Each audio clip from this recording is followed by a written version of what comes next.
Hi, I am getting ready to go hike the Appalachian Trail. Today's the 19th of February, and I'm planning on leaving on the 23rd of February, so 4 more days. I thought that I would do a brief video on some of the gear that I'm bringing and kind of explain why I'm bringing what I'm bringing. This is a video that's probably more for people who are not really experienced with long distance backpacking and the stuff that you take. However, if you are experienced and you just want to know what I'm bringing, please watch. All right. So the first thing I'm going to talk about are what we call the big three, and that's your shelter, your sleep system, and then your pack. Probably the most important 3 items that you bring. My sleep system is, I use a quilt, a Catabatic Flex 22 degree quilt. And the reason why I use a quilt, and the difference between a quilt and a bag, is that basically there's no back to the quilt. It's just open and just lays over top of you. Mostly just because when you lay down on that material in a sleeping bag, it doesn't provide any warmth when you compress it with your body. So you save a little bit of weight when you use a quilt. And that's why I'm doing it. I lay it down on top of my sleeping pad, which is the Sea to Summit. It's actually the women's version. It's an Etherlite XT wide and long. I got the women's version because it's a 4-inch thick pad, and it has a little bit of a higher R value, so it insulates me from that ground coldness just a little bit better. And it's very, very light, extremely light. And I will put a link to my lighter pack. And for those who don't know what that is, Lighter Pack is a website where you can keep track of your gear, and you can enter details like hyperlinks to where you got it, how much it weighs, things like that. Break it into categories. Because I use it just because it keeps track of everything, and it makes a great checklist when you're getting ready to go. Plus, it helps to see where the weight is in what you're carrying, and helps you identify areas that you might be able to lower weight to make it a little bit more comfortable while you're hiking. Because backpacking is, at least to me, in my opinion, is more about the hiking part and less about the camping part. So I attach my quilt to my pad with these little straps, and there's these little hooks. It wraps around the pad, and then you snap on with these little plastic things. They snap the quilt onto the pad, and it stays around you great. Keeps you nice and toasty. The next part of my sleep system is I at least while it's cold, I use a liner, and it's like a warm liner, Sea to Summit Thermalite reactor there. Adds a couple of degrees. Plus, one of the things about not being in a bag but being in a quilt is you can occasionally get a little draft there in the open parts on the sides. So it's kind of nice to have something that cocoons you. Plus, as everybody who believes in these things or uses them will tell you, it keeps your bag or your quilt smelling better because you can wash those things, and that's what your body and body oils are in contact with, so it's kind of nice. Okay, so on to the ridiculous part that makes me absolutely not an ultralight backpacker. I bring 3 pillows. Yeah, pretty crazy. 2 of them are these Sea to Summit Aeros ultralight, and they are crazy, crazy light. They don't weigh hardly a thing. And then one of them is this Nemo Pillow, and it's stuffed into its own little pocket there. Okay, the reason why I bring 3 pillows is because I like to have my head up pretty high. I'm a side sleeper, and I rotisserie like a rotisserie chicken all night long from one side to the next. And I have broad shoulders, so I like to be able to have my head up. And the third pillow is it's a little goofy. I also have pretty long arms, and because I'm wide, I like to have my arm over something. And believe it or not, there's not enough stuff that's comfortable to bring with you that is big enough to, at least for me, to have my arm over. A lot of people will say, well, you know, put your extra clothes in a bag and things like that. And sure, I've definitely done it. This is what I do, works for me. So there you go. Yeah, and actually I'm gonna run over to some clothes because these are actually part of my sleep system too. My sleep clothes keep my head warm. I have this down balaclava. Very nice, very ultra light. I mean, sometimes I feel like if I drop it, it'll just stay in the air. It's so light. I also have these down booties. They look dorky. I got them in this bright yellow color just so that when it's dark and they're in my quilt, in my liner, I'll be able to see them if they come off my feet or whatever. The other part that's a interesting part of my sleep system is this really, really light, small t-shirt, because I put it over the end of my pad when it's inflated, and then I stuff my pillows into the shirt, and it keeps my pillows in place at night. So that works good. On my feet, before they go into the down booties, are this pair of heavy, cushy wool socks that I only use for sleeping. And then I have a base layer. This is merino wool, tops and bottoms, long sleeve, and it's 250 weight, so it's kind of a mid to heavy weight base layer. Very, very warm. Plus, one of the big advantages of merino wool is that it does not hold stink very well, so that's a good thing for something you're going to be wearing at night. So that's pretty much just for a nighttime. If I was in an emergency situation, if I was in the Smokies and it was way, way too cold or something like that, sure, I'd put them on underneath everything else to keep me warm. But back to the big three. So my pack looks like this. It's called a Gossamer Gear Mariposa. It's a 60-liter pack. Holds a lot. Great pack. I've used it for a long time. I like it. Last part of my sleep system is I have this 1/4 inch full body length closed cell foam pad that I put underneath my inflatable pad. And I do that for two reasons. One is it increases the R value, so you get a little bit more insulation from the ground cold. Plus it keeps the pad from slipping around on the tent floor, which it will do, definitely. Always try to aim for a nice flat spot, but sometimes you can't help it and you're on a little bit of a incline or decline, and it just kind of helps keep things in place. Inside my pack right now, I've got my tent. It looks huge. It's not. It does get packed down small, but I always just put it inside of this mesh pocket. It's a Z-Pax duplex, so it's a very light tent. Weighs about a pound, maybe even a little bit less.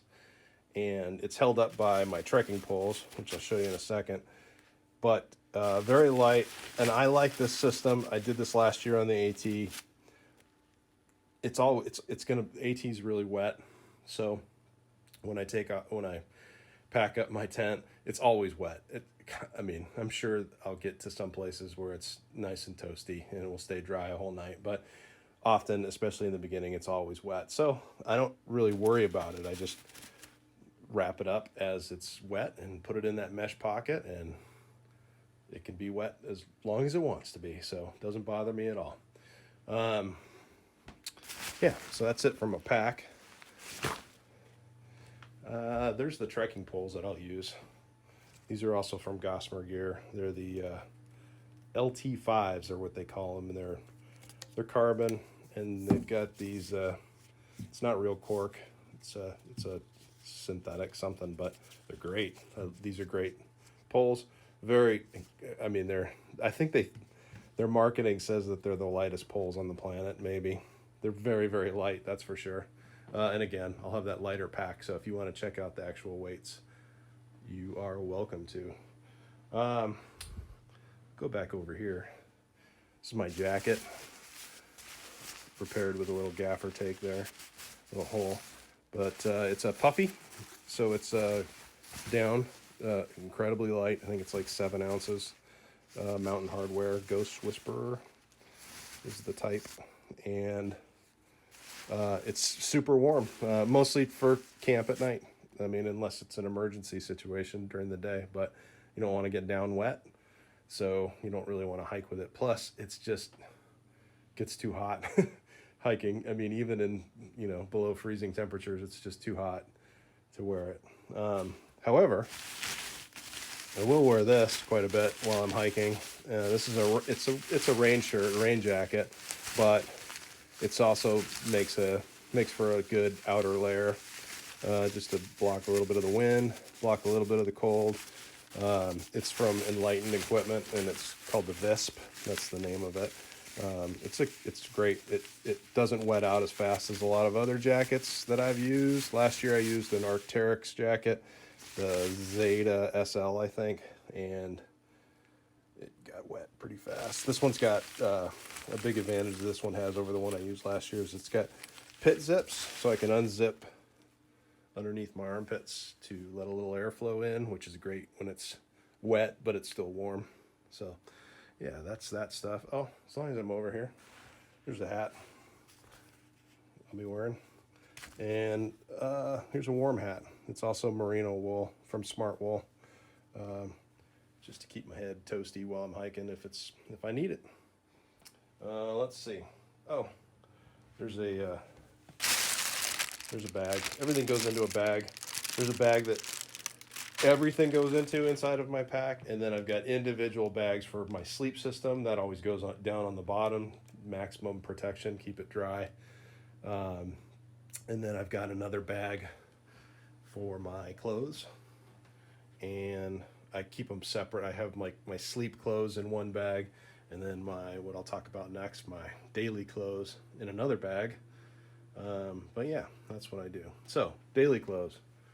This is all sleep clothes. This is regular clothes. So, for my feet, I wear these liner socks from Injinji. Wore them last year. Never got a single blister. So, that's the goal there. They are awesome. I had to up the size a little bit. My feet got a little bigger, but yeah, they're great. And they will go into... so I've got 2 pairs of those Injinji socks. I'll bring 2 pairs of hiking socks so that I can alternate them day to day. Hopefully dry them out a little bit if possible. They're merino wool from Darn Tough. So those are great. I bring 2 pairs of underwear, and I figure usually I'm going to be wearing them about 4 to 5 days. So wear them one direction one day, flip them over, wear them the other side. They're also merino wool, so they don't stink as bad. But those are those. Some shorts, just some running shorts. I've had them forever. They don't weigh hardly a thing. Wore them last year on the AT. They did fine. I've got a pair of rain pants, and at least in my limited experience, I don't care if my legs get wet while it's raining. This is more about warmth. So they're full zip down the sides, so you can take them off and put them on without having to take off your shoes. So that's a good thing. This is get some tights. So this is also for temperature. So if it's cold, I'll wear the tights underneath my shorts, and that'll keep my legs pretty warm. So for emergency purposes, I've got so many layers for both my upper and lower body that I'll stay warm. I'm confident. It's been a cold year, so everyone's kind of worried about it, but I think I'll be okay. So that is my clothing. Shoes. So I switched my shoes. My feet kind of hurt. They hurt after about 8 miles of hiking. So I'm going to try to mitigate that. I changed up the insoles that I'm using. I was using Superfeet insoles before, but I was using the ones that they market for hiking. These ones I got for They're the orange ones. I think they're more comfort related, and especially on the heel, that's where my foot hurts the most after hiking all day. And these things they're really, really thick. I mean, they're as dorky as they come. And blue was like the only color I could get when I got them, but they're really thick and they're really cushy. One negative that I've heard about them, and I'll find out, is that because they're so cushy, that they wear out really fast, and they're expensive. So we'll see. We'll see how long they last me, and if it's not practical, then I guess I'll make a switch. And then I had some Crocs. I didn't bring anything last year. That was a huge mistake for camp shoes. I really, really regretted it. Actually, when I got into Hiawassee, I looked for flip-flops and couldn't find them anywhere, probably because it was March. But so this year, I bought my first pair of Crocs, planning on bringing them, and I just don't like the bulk. So these things they flatten out really good. I'll put them on the inside of the mesh pocket of my pack, and yeah, that's what I'm gonna do there. All right, food. Let's see. So there's my food bag, and I keep all my food. I have 2 odor-proof sacks, one for my food, and I'll also actually put my toiletries in that, and then the other one for my trash bags. All the whatever bags that I've got after I've eaten food will go in that. And this is a little rock sack with some cordage in it for hanging my food bag in a tree to keep it safe from the bears. This is I like a stove. Some people don't bring a stove and they only eat cold food. I do. And actually I was fortunate enough to be given one of these from Jetboil. It's brand new. It's a titanium pot. It's called the Stash, and it is very, very light.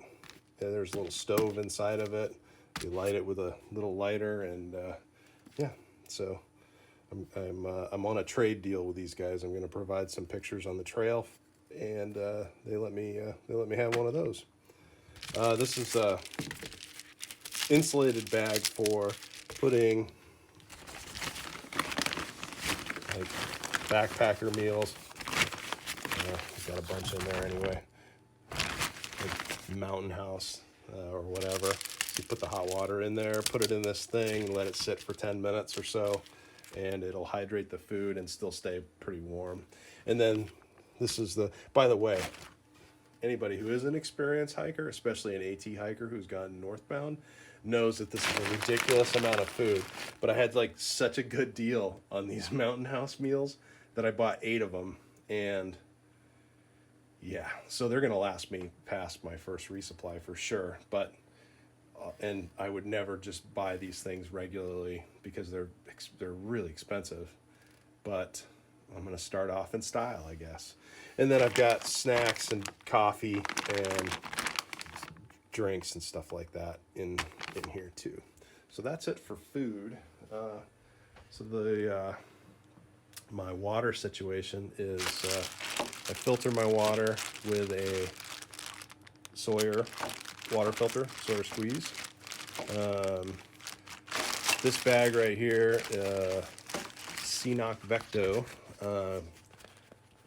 is great because the whole top opens up so for collecting water. It's a great way to collect dirty water, and then you screw on the filter onto the bottom, and you can squeeze it out and put it into your water bottle of choice. I did add this year, and this is just a little coupling.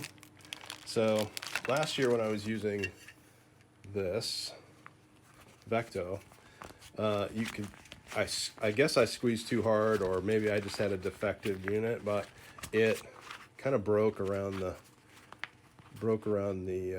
spout there, and so dirty water could go through, and that was a bummer. So in order to try to mitigate that a little bit, when I can, I'm gonna screw this thing onto the bottom of this bag, and then I'll screw the water filter onto it. Then I'll screw the water bottle onto the bottom of that, and then just hang it and use it as like a gravity system, just so that I can prevent breaking this thing while I'm out there on trail. Got a little dropper bottle full of some like natural soap, so it won't contaminate stuff.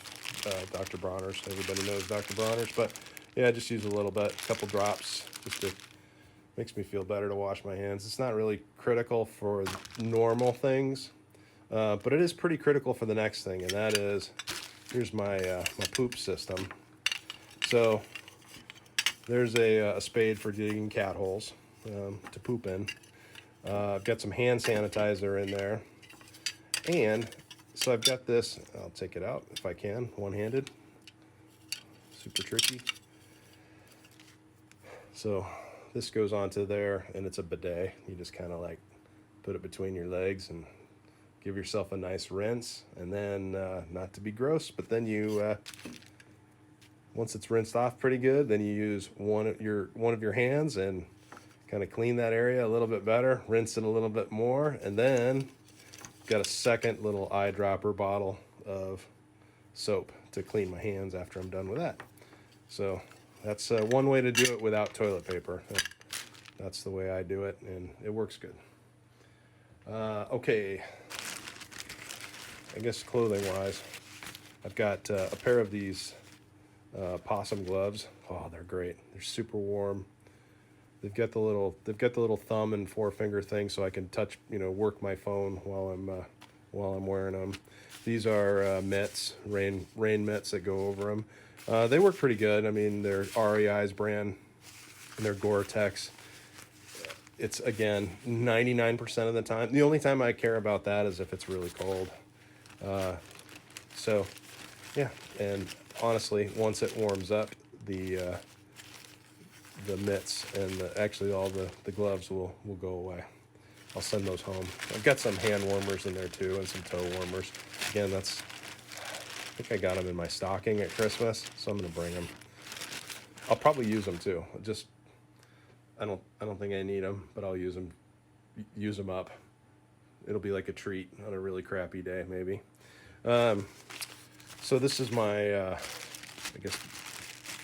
medicine bag. I got typical stuff, ibuprofen, aspirin, some Tylenol because of COVID, just in case you get some of that while I'm out there, or somebody else does and they need it. I'll have some Tylenol to maybe help somebody get through the rough spot. I got some diarrhea medicine in there. This is Leukotape for blisters, knock on wood.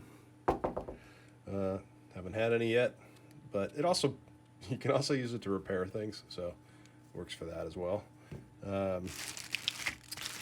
Tooth stuff. I've got toothpaste, little baby toothbrush in there. Got some, I don't know if they're waterproof, whatever, like emergency matches. I've got a needle in there too in case I need to sew something. I don't know. I'm probably not the type that would sew something, but I have it anyway. Maybe a blister. I'd pop a blister if I had one, but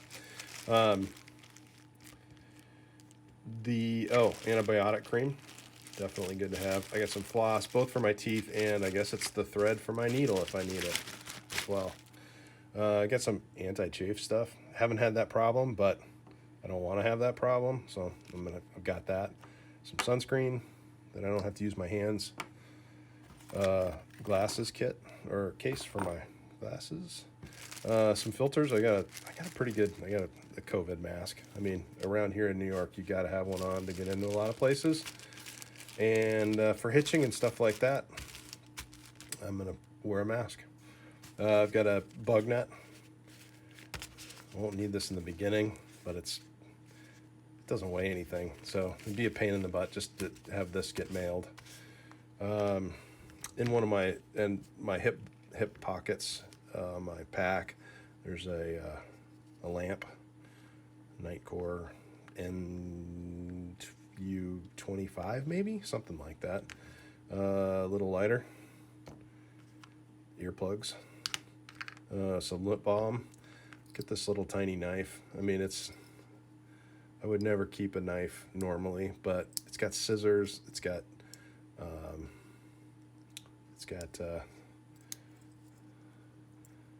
little knife in there. It's got, yeah, whatever. Nail clippers. Here's my wallet. Keeps it dry. For wallet, I'll bring, like, people always ask, what are you gonna bring for money? I don't know. I'll bring a credit card, a bank card, my driver's license, and I'll probably try to keep like $40 or $60 in cash on me. You don't really need it that much, at least not in my experience. Okay, for electronics, I've got the phone that I'm using to video this right now, which is a iPhone 12 Pro Max. That's a change from last year. I've got this awesome cable, which is like an all-in-one cable. So it's got micro USB, plus it's got lightning, and it's also got USB-C. So I will bring those. This is my headphones. They're bone conducting, so they don't actually go in your ear, so you can hear things outside, plus hear whatever you're listening to. I posted these last year when I did a very small gear video last year, and people went nuts for them, and now I see them everywhere, so I'm sure it was all me. But to charge those, you need a special goofy cable, so that means I got to bring an extra one of those. And I've got a watch too, Apple Watch. I'm gonna bring it. I didn't last year bring a watch.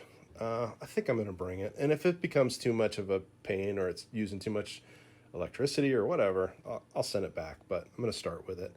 So, which means I've got to have the charger for that too. Speaking of power, so I've got two of these. These are great. These are an upgrade from last year. These are made by the same company that makes the headlamp. So it's Night Core. They're both 10,000 milliamp hours, and they're really light. They're lighter than the ones that I brought last year. So I got two of them. I think that's going to be plenty of power, if not overkill.